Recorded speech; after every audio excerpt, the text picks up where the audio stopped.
നിമിഷങ്ങളും സുന്ദരമാക്കിട്ടെ. ശ്രീകൃഷ്ണന്റെയും ശിവഭഗവാന്റെയും പല കഥകളുമായി ബന്ധപ്പെട്ട ശില്പങ്ങളാണിവിടെ കാണിക്കപ്പെട്ടിരിക്കുന്നത്.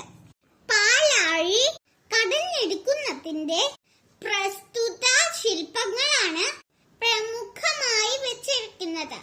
കൃഷ്ണൻ ഓടക്കുതിലുമായി നിൽക്കുന്നതും ഒപ്പം രാധയും ഉണ്ട്.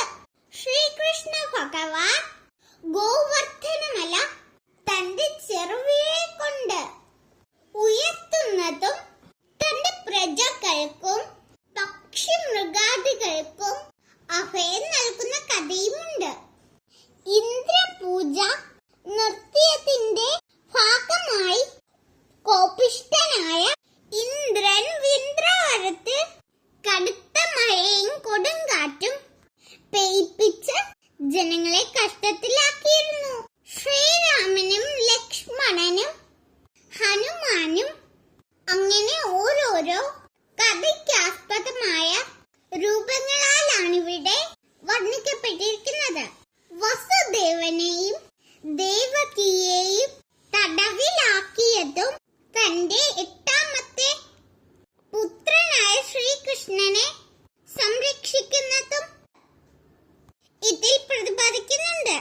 കുസൃതികൾ നിറഞ്ഞതും അത്ഭുതങ്ങൾ കാട്ടുന്ന ബാലനായിട്ടുമാണ് ശ്രീകൃഷ്ണൻ ജനങ്ങളുടെ ഇടയിൽ വളർന്നു വന്നിരുന്നത്.